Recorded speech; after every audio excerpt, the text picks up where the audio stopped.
hope you'll forgive me if I'm a little frustrated that some of us are choosing to ignore Donald Trump's gross incompetence while asking Kamala to dazzle us at every turn. I hope that you'll forgive me if I'm a little angry that we are indifferent to his erratic behavior, his obvious mental decline, his history as a convicted felon. That being president isn't anything like reality TV. It is not an apprenticeship. And it is not just about fiery speeches or insulting tweets. It's about whether someone can handle the awesome responsibility of leading this country. Michelle Obama just delivered a verbal masterclass that left Donald Trump spiraling, and the internet is absolutely losing it. With her signature poise, she called him out as a weak man. And let's just say, Trump did not handle it well. His response? A flurry of frantic all-caps meltdowns that had his team scrambling for damage control. Rumor has it they even had to stash the ketchup bottles again.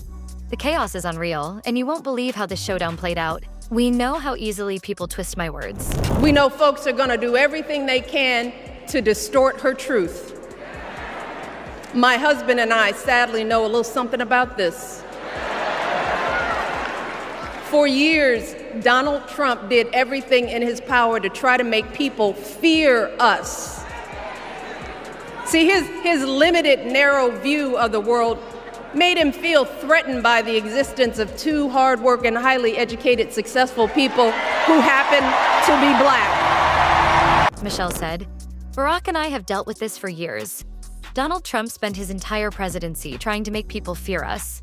Because in his narrow world, two hardworking, educated, and successful black people were a threat. Before we dive deeper, make sure to hit that like button and subscribe, because this political battle is one for the history books.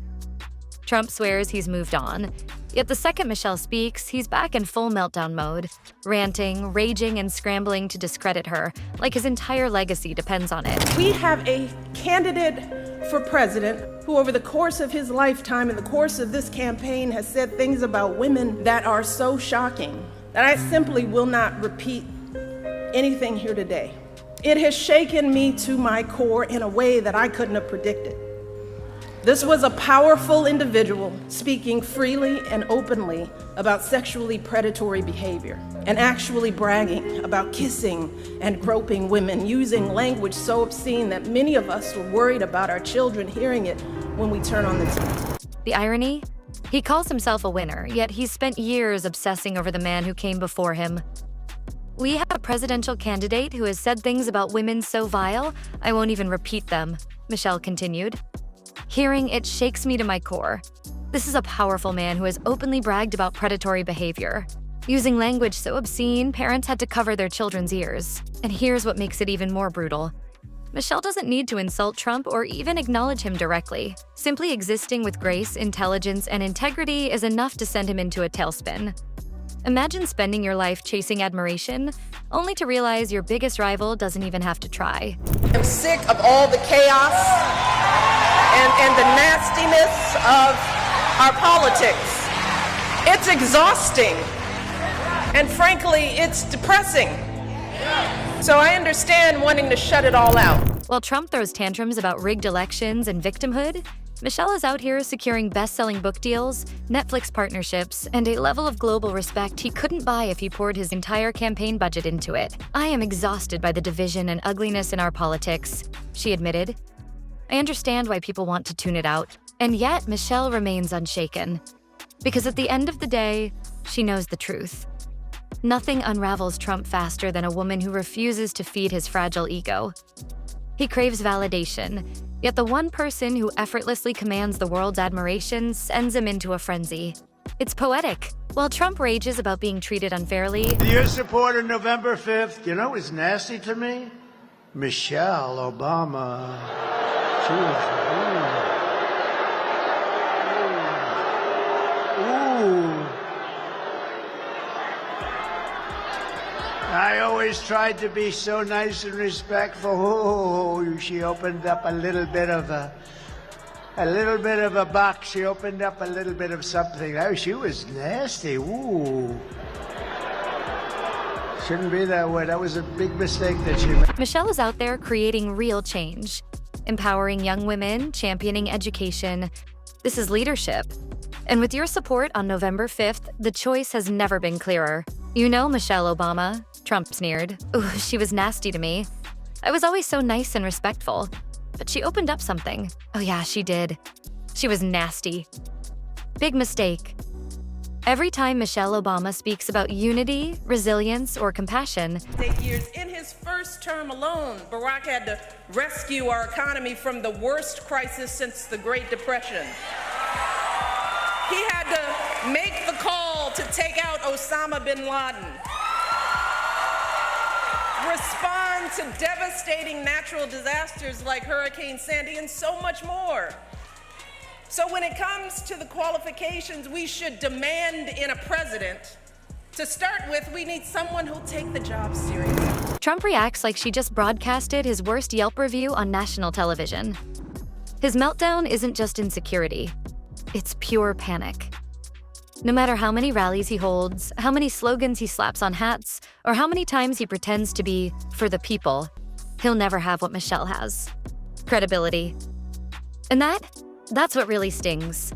While Trump begs for loyalty and demands constant praise, With your support on November 5th, you know what's nasty to me? Michelle Obama. She was, ooh.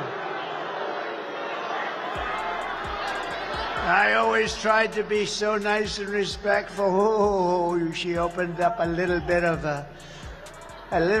a box. She opened up a little bit of something. Oh, she was nasty. Ooh.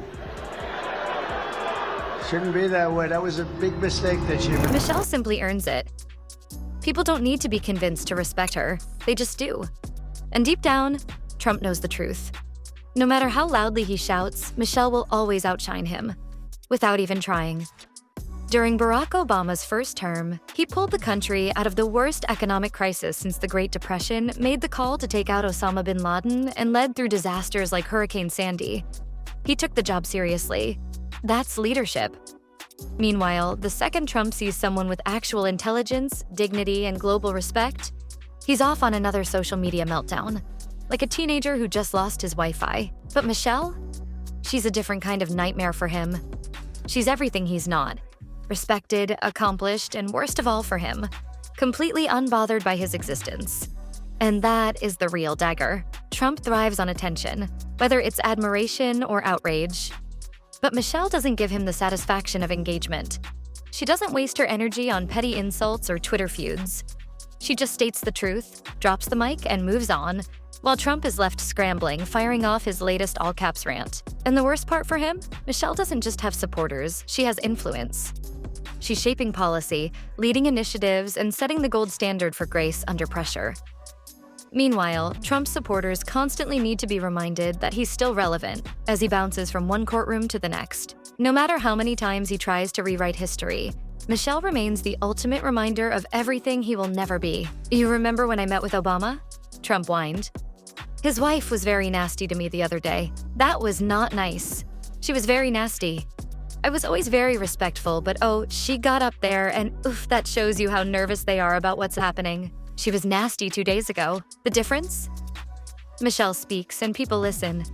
Trump screams and people roll their eyes. Same rant, different day. And Michelle, she's too busy making a difference to even notice. Some people just can't handle seeing others succeed. When you think like that, it's easy to fall into the trap of seeing America as us versus them. Let's be real. Trump's rage posts are where the real comedy gold is. His all-caps meltdowns read like a malfunctioning AI programmed to scream about fake news.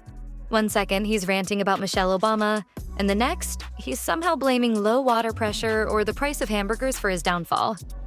But here's the best part. No matter how many times he denies, deflects, and throws tantrums across the internet, reality doesn't change. Michelle Obama doesn't even acknowledge his existence.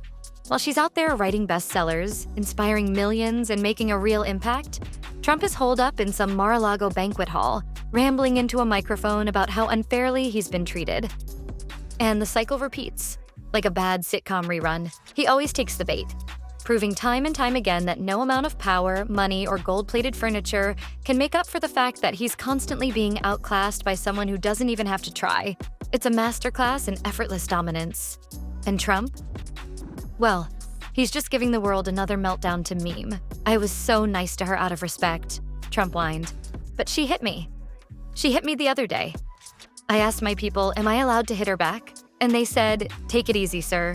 Sir, just take it easy. My geniuses told me, relax, sir, you're winning. But why can't I hit back? All caps. Extra exclamation points. Completely unhinged.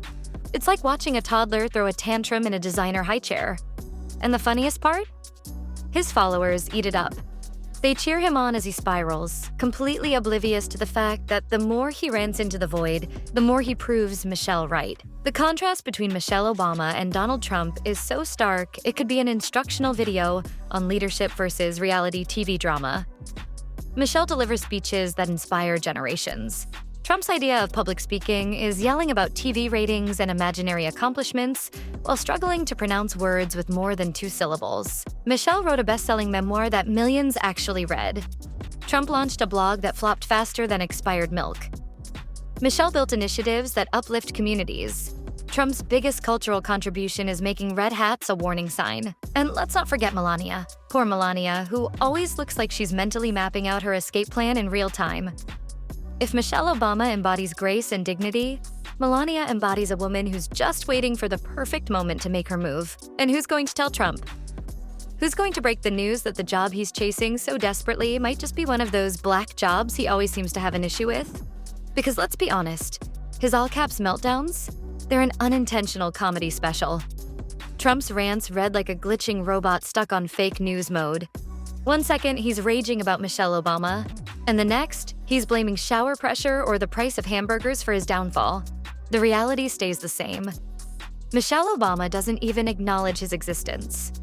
While she's out there writing bestsellers, empowering communities, and shaping the future, Trump is holed up in Mar-a-Lago, rambling into a microphone about how unfairly he's been treated. And the cycle repeats, like a bad sitcom rerun, every time he takes the bait, proving once again that no amount of power, money, or gold-plated decor can help him cope with being effortlessly outclassed.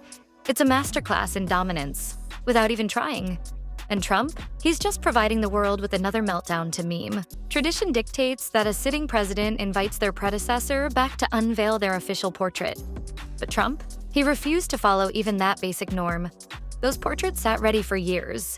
He just couldn't bring himself to hang them. And yet, somehow, he's the victim. Trump loves nothing more than pretending he's under attack, even when someone is simply stating facts. In his mind, the media is out to get him. The Obamas are conspiring against him, and he's the real target of some grand injustice. The irony? He built his entire brand on winning, yet somehow whines more than anyone else. And when the heat's on, he never addresses criticism. He just pivots. Instead of responding, he'll drag in Biden, Hillary, or even dust off some long-debunked claim about Obama from 2008. The goal? Confuse his base just enough that they forget what they were even mad about in the first place. Because no matter how bad it gets, Trump will always find a way to convince himself he won. Michelle Obama just dismantled him in front of millions? Fake news. People are laughing at him? They're secretly jealous.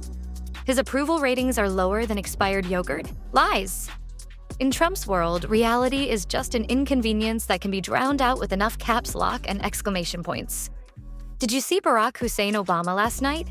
Trump fumed. Taking little shots. He was taking shots at your president. And so was Michelle. You know, they always tell me, sir, stick to policy. Don't get personal. But they're getting personal all night long. Do I still have to stick to policy? Michelle Obama isn't just a former first lady. She's the embodiment of real leadership. Trump, on the other hand, is a cautionary tale. Every time Michelle speaks, she reminds the world that dignity, intelligence, and integrity define true leadership. And every time Trump responds, he reminds the world why he was voted out. At the end of the day, Trump isn't just a former president. He's a one-term president who lost by millions. This isn't just another petty feud. It's a reflection of something deeper. Michelle Obama represents the future. Progress, character, and the belief that leadership is about service, not self-promotion. Trump represents the past. clutching his golden toilet while wailing about witch hunts. And that, folks, is why Michelle Obama wins every time. Not because she's trying to, but because simply being herself is enough to make Trump unravel in real time. But let's rewind and break down the long, chaotic saga that is the Trump-Obama feud, a tale as old as time, or at least as old as Twitter. It all started when a certain real estate mogul with a taste for gold-plated everything decided to question the legitimacy of the first Black president. Yes, we're talking about the birther movement, that ridiculous conspiracy theory suggesting Barack Obama wasn't born in the United States. And leading the charge? None other than Donald J. Trump, a man who's never met a conspiracy theory he didn't like.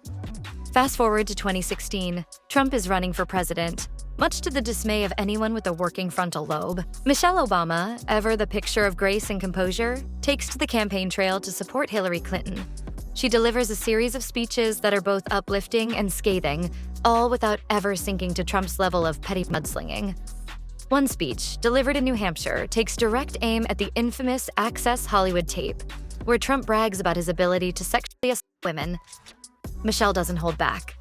She expresses her disgust, reminding the world that the true measure of any society is how it treats its women and girls. It's a defining moment, made even more powerful by the fact that she never once utters Trump's name. And Trump? He responds the only way he knows how, by attacking. He accuses Michelle of giving one of the most divisive speeches I've ever heard. A statement so rich in irony it could clog your arteries. Then, in classic Trump fashion, he pivots. Instead of addressing the substance of Michelle Obama's remarks, he deflects. She should watch her husband, because he's got some pretty big problems. A desperate attempt to shift the conversation, because deep down, he knows he's been outmatched. And yet, despite the tweets, the rants, and the relentless attempts to rewrite history, one thing remains true. Trump loves nothing more than handing out tax breaks to the wealthy, something Republicans have been doing for decades. But can anyone name a single piece of legislation he passed that truly changed the country? Even for his own base? Exactly. It's always easier to tear things down than to build them up. But Michelle Obama? She's a builder. She continues to advocate for decency, using her platform to uplift and inspire. Her memoir becomes a bestseller, resonating with millions who find wisdom and strength in her words. She reminds us that when they go low, we go high, a mantra more relevant now than ever. Meanwhile, Trump's post-presidency has been nothing short of tragic. Banned from major social media platforms, he launches his own blog, a venture that lasts about as long as a carton of milk. He still holds rallies, rambling to dwindling crowds about imaginary grievances and so-called stolen elections. It's a sad spectacle, made even sadder by the fact that he seems blissfully unaware of his own irrelevance. Michelle, on the other hand, thrives. Her Michelle Obama podcast earns critical acclaim and a devoted audience. She and Barack sign a multi-year Netflix deal, producing content that is both entertaining and thought-provoking. She remains a beloved figure, admired for her intelligence, grace, and authenticity. The contrast couldn't be clearer. On one side, a man whose legacy is built on division, deception, and a desperate need for attention. On the other, a woman whose legacy is built on unity, truth, and real leadership. At the end of the day, history doesn't just remember who shouted the loudest. It remembers who stood on the right side of it.